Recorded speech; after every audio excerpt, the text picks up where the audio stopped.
entrevista interesante. La última investigación de Fundación Sol reveló que el 2022 el crédito con aval del Estado alcanzó un récord histórico de morosidad, llegando a un 59,8%, donde más de 464.000 personas son deudoras. Según el estudio, el fisco ya ha gastado un monto superior a la deuda total del CAE a través de la recompra de créditos con recargo a la banca. Vamos a entrar en más detalles. Estamos para esto junto a Benjamín Sáez, investigador de Fundación Sol. Muchísimas gracias, Benjamín, por estar con nosotros y bienvenido. Buenos días, Carla. Muchas gracias por la invitación. Ya, es una investigación bien pertinente cuando una de las promesas de campaña del presidente Boric es la condonación del CAE, algo que se ha puesto en duda en el último tiempo a raíz de lo millonario que es, digamos, es un costo fiscal altísimo el tener que condonar el CAE. Lo que ustedes hacen es ver lo que el Estado ha tenido que pagar hasta ahora y parece que eso es más incluso de lo que significaría condonarlo. Claro, por ejemplo, solo por concepto de sobreprecio, para que ustedes hagan una idea, cuando comenzó el CAE, para que esto fuera un negocio atractivo para la banca, el Estado se comprometió a comprar un 25% de los créditos con un 6% de recargo. Y lo que vemos, lo que ha pasado históricamente, es que el fisco ha comprado, ¿verdad?, una cifra que es superior al 50% de los créditos, muy superior al 50% de los créditos, y con un recargo que llega casi al 25%. Es decir, si miramos solo lo que ha gastado el fisco en términos de un pago adicional que le ha hecho a la banca, ha gastado más de 1,3 millones de pesos, es decir, 1,3 billones de pesos desde que ha entrado en funcionamiento el CAE, todos estos años, casi 18 años. Sí. Partamos entendiendo por qué se han comprado más créditos que los comprometidos, porque tú me dices un 25% y me dices que ahora llevamos en un 50%, me imagino que eso tiene que ver con la morosidad, pero además me dices que el recargo era de un 6% y hoy día el recargo en realidad es de un 25%. Entonces, ¿por qué se han dado estas dos situaciones? Así es, efectivamente hay una pregunta importante ahí que tiene que responder la autoridad, la comisión ingresa, ¿cierto? Quienes han ido viendo año a año las licitaciones de la banca, debido a que, digámoslo, mediante un sistema de licitación se determina cuánto es lo que el Estado va a comprar a los bancos de los créditos que ya han entregado a los estudiantes.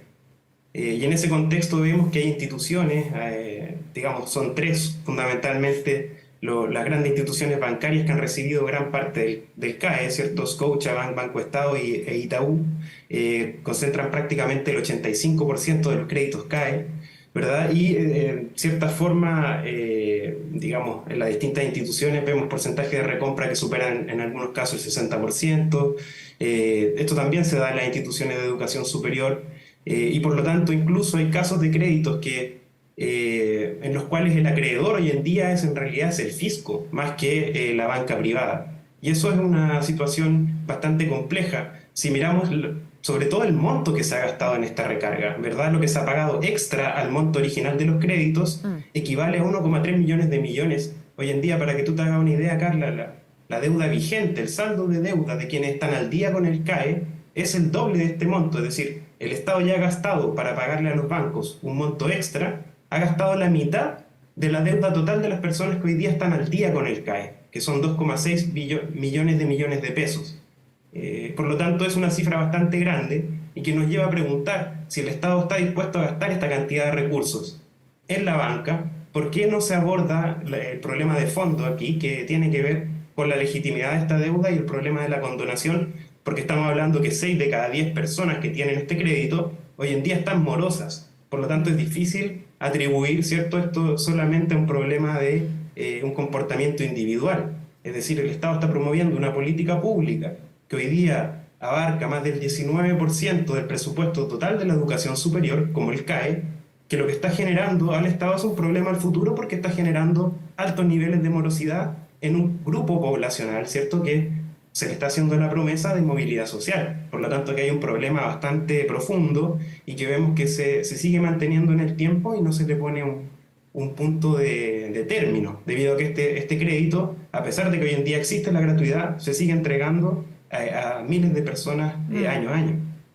Ahora, yo me imagino que aquí hay dos planos de análisis. Uno tiene que ver con qué pasa con aquellos que ya están dentro del CAE y luego también si es que se condonara o no buscar nuevas vías de financiamiento, porque ahí sí que tengo la impresión de que hay cierto consenso de que la forma en que se hizo este crédito con aval del Estado terminó teniendo intereses usureros, siendo una mochila para las personas. De hecho, se le han hecho correcciones tratando de que sea más atingente al sueldo, que no agobie, no asfixie a quienes han optado al CAE.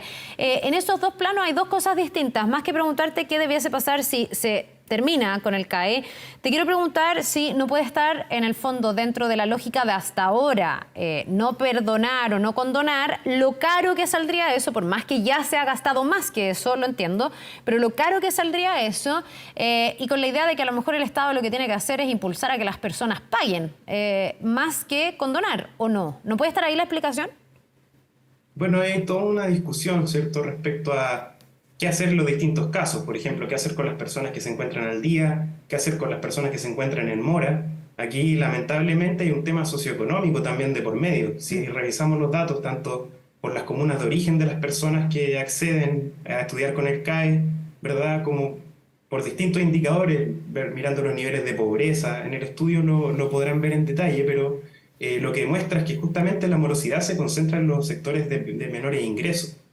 Por lo tanto, también si nosotros de plano decimos simplemente aquí vamos a resolver el problema de las personas que están al día, ¿cierto?, que hoy en día deben 2,6 billones de pesos, y no de las personas que están en mora, que hoy en día el total de mora es de 3,7 millones de pesos aproximadamente, es decir, una gran mochila, un gran problema a nivel país, tanto para los hogares como para el fisco, ¿verdad?, de alguna manera. Por lo tanto, acá hay distintas discusiones que se tienen que dar respecto, por un lado, lo que conversábamos, la legitimidad de esta deuda, porque hoy en día incluso quienes están al día y enfrentan tasas de interés menores lo hacen debido a una acción del fisco, ¿verdad? No a que la banca no le esté cobrando el interés total. Por lo tanto, hay problemas de diseño de esta política, ¿verdad? Hay problemas de implementación, como tú señalas, se han corregido cosas, pero en el fondo, si es que descartamos de plano este problema de la condonación o decimos, mira, las personas morosas no van a poder acogerse a ningún tipo de beneficio, vamos a estar justamente descuidando a uno de los sectores, digamos, que tiene más riesgo en este sentido, que justamente uno de los más afectados, debido a que hay una segunda derivada de esta investigación que de una forma también muestra cómo los planteles, al tener garantizado el acceso de estos jóvenes a los que se les va, a estas personas que se les va a prestar un monto de dinero mediante la banca, ¿verdad?, genera un incentivo también para la educación superior al aumento de aranceles por sobre la capacidad de pago muchas veces que tienen efectivamente estos hogares. Lo que vemos hoy día, por ejemplo, en lo que son los aranceles de referencia y los aranceles reales, hay universidades como la Universidad Andrés Bello, por ejemplo, que encontramos diferencias promedio que superan el 1.800.000 pesos en términos de lo que es un arancel real, es decir, el crédito que le van a entregar a la persona y lo que tiene que finalmente pagar mes a mes.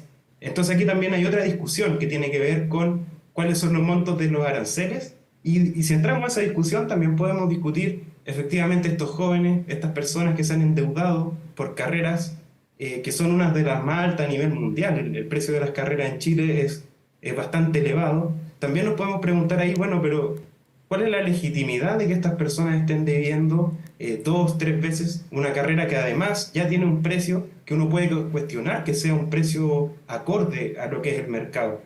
Hoy en día acaba de salir hace poco, el mes pasado, la regulación respecto a lo que son los aranceles regulados para las instituciones que entregan gratuidad. Y podemos ver ahí como en distintos casos lo que están cobrando en carreras que reciben beneficios del Estado, ¿cierto?, que reciben el pago de los hogares, no necesariamente es acorde a lo que se está entregando en términos de calidad educativa, de infraestructura, ahora, de empleabilidad. Sí, para ir como ordenando, porque son hartos puntos, desde revisar los aranceles hasta el tema de la condonación. Me quiero quedar con este último porque es el que además se ha puesto más sobre la mesa y más en la agenda, y hay un compromiso hoy día, insisto, que se ha visto a lo mejor, no sé, condicionado por las apreturas y porque hoy día se requiere plata para un montón de cosas. Pero respecto de la condonación propiamente tal del CAE, Claro, tú me dices, esto a lo mejor no se está abordando, y yo me pregunto si no está abordándose a lo mejor mal, en el sentido de que se ha planteado de forma universal permanentemente. Estamos hablando como de la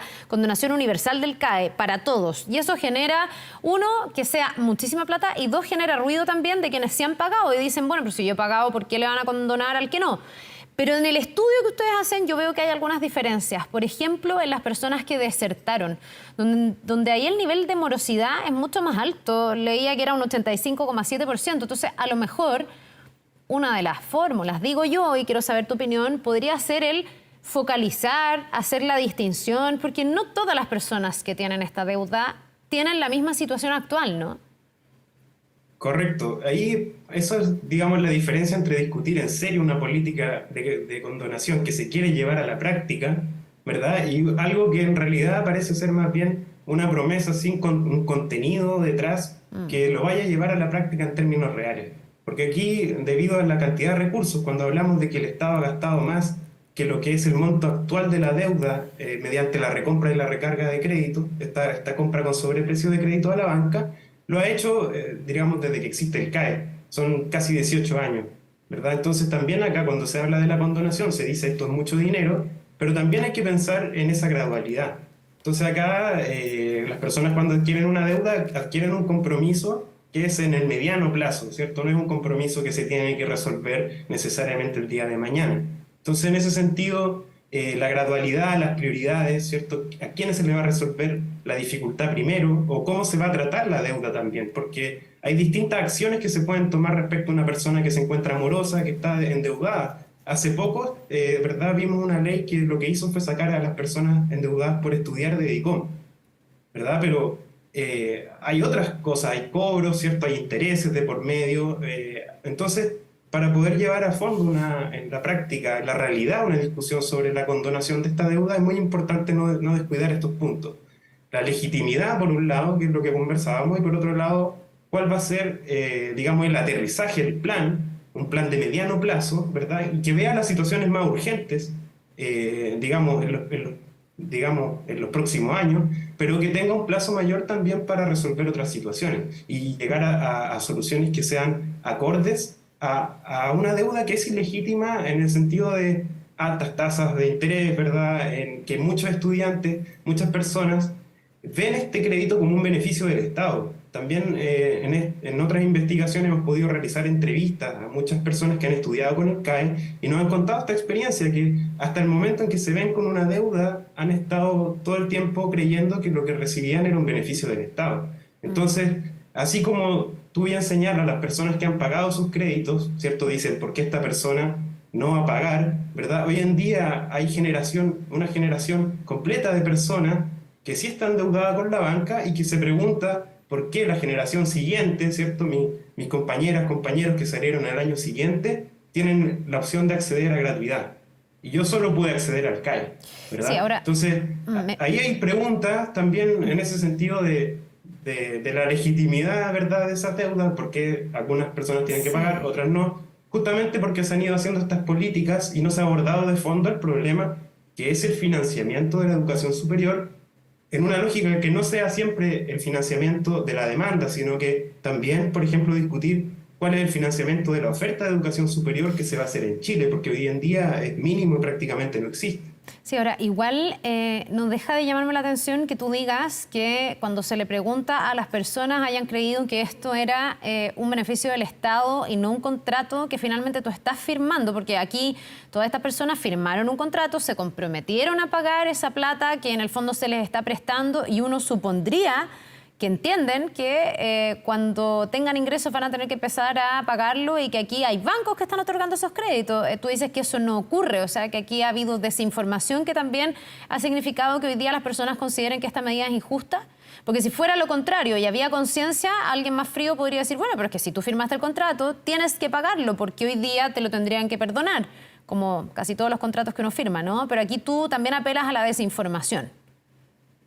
Claro, porque, mira, tiene mucho que ver con cómo se presenta el crédito, ¿verdad? Que es un crédito que justamente en su nombre, ¿cierto? Tiene un aval del Estado, te da una impresión. Claro. Pero también con el juego que existe también entre las casas de estudio, la comisión ingresa y cómo se produce este interés por captar matrícula también.